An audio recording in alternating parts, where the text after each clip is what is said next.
Hi, it's Jan. You can see by the background that I'm not in Manhattan anymore.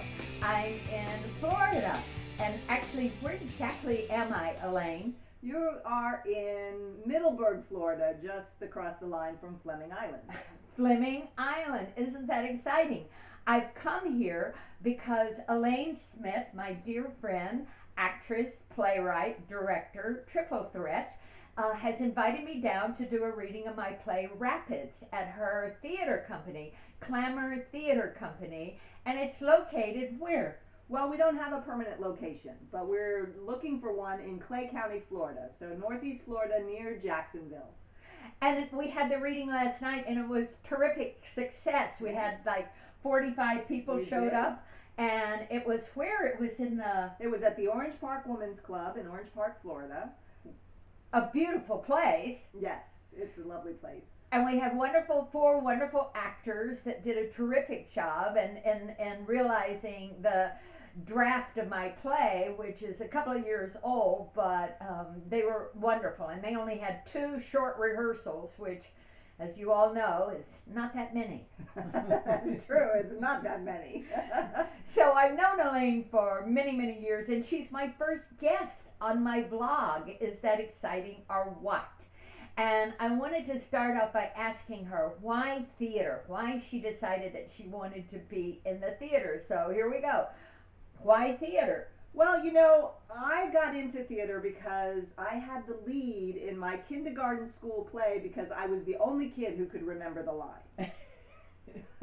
And I thought it was really interesting, and I did theater during school, and I think when I was an adolescent, I thought if I was in the theater, I wouldn't have to get up early in the morning. And then as I got older, I realized that theater was the only thing I did that challenged me on every level. Intellectually, vocally, physically, emotionally. There are plenty of things you can do that occupy one part of your brain, but theater occupies the entire organism. So that's why theater. Yay! I can't remember why I got into theater. I think it was because I was looking for a new major at North Texas State University. You've heard me speak about that before. And I happened by the theater building, and they were doing, oh my gosh, Three Penny Opera. And I thought, that looks like fun. And the rest is history. Elaine lived and worked in New York City for many years, but then she decided to relocate to Florida. Why was that?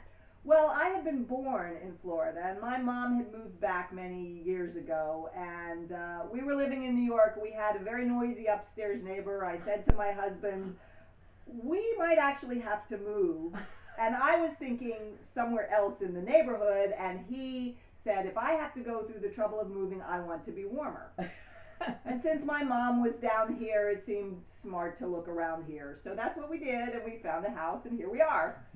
We got to visit with Elaine's mom and see the family farm.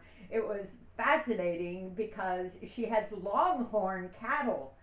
I think Yeah. there's some pretty long horns on those cattle. There are, indeed.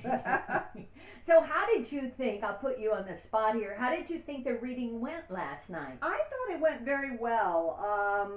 There's always a few things you wish could be better, and I think acoustically we had some issues because we hadn't worked in that space before. But I think that it was a clear reading. I think the audience got a real sense of what the play can be, and I hope that you got information about where you want to go next with adjusting the script. I thought the discussion went very well afterwards. They were very engaged in it.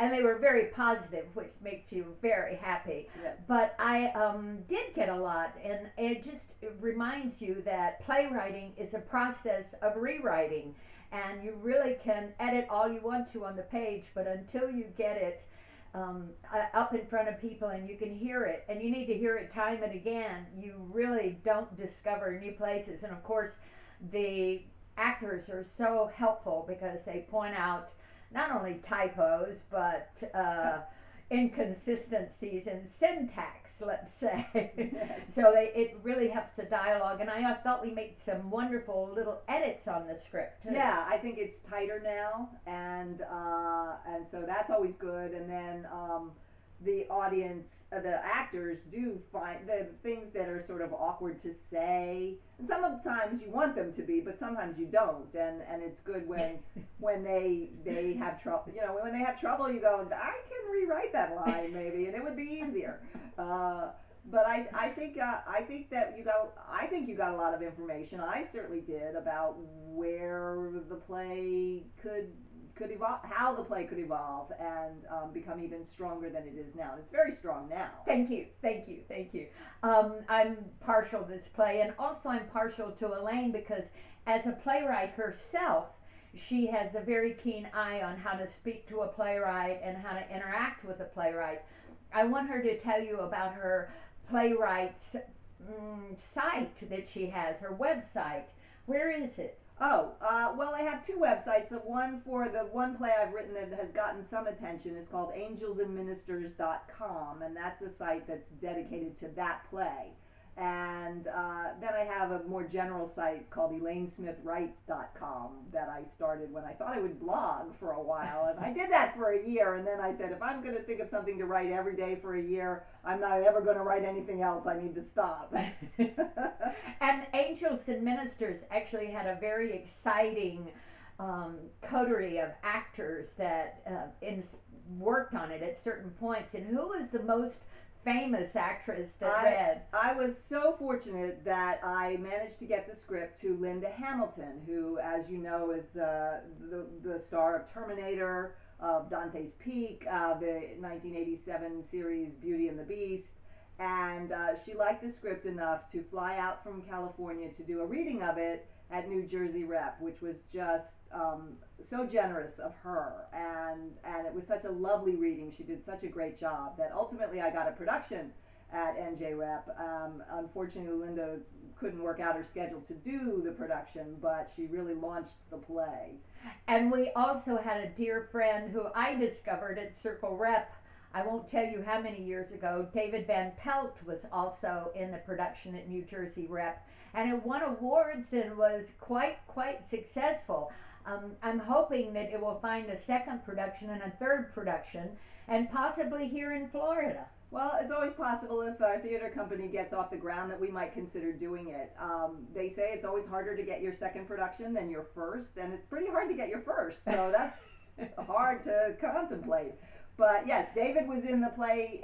David was in the play from the very first reading, because as I was writing it, it just struck me that he was perfect for that role, and I loved the fact that he was able to go all the way to the first production with it. And I think it's great in this play. I got to go by the house where one of the characters that the play was based on, the gentleman and actually your relative, an uncle, actually lived in. And looking at the house, it suddenly became so clear who that person was, and why Elaine decided to bring him to life on stage. It's such a charming character. Yes, he was definitely a character, and I always wonder what he would have thought of it. But he passed away before the play actually got off the ground. But he was a character, and such great material. And I was worried about it because I thought, if he sees it, if you write about people, But then I read, and I can't remember who said it, he said, go ahead and write about your relatives. They never recognize themselves. This is true. So I want to thank you so much for joining us today here in Florida. And I hope you put Clamour Theater Company, they have a page, and you can like that page. And also you can go to YouTube and subscribe to this vlog. It's very simple. It's very easy. Elaine did I did it. If I can do it, anybody can. And I think I'm up to 21 subscribers. Hey, let's get that up to 50. Let's get that up to 50. So thank you so much for spending a little time with us today. And remember to subscribe and like, and have a great day. I hope you're enjoying this beautiful summer wherever you are. Any last words, Elaine? No, just thank you for letting us read your play. It was very exciting, I know, for the actors to work with a real New York playwright. So, Yay! All right. God bless. Thank you. thank you. Bye-bye.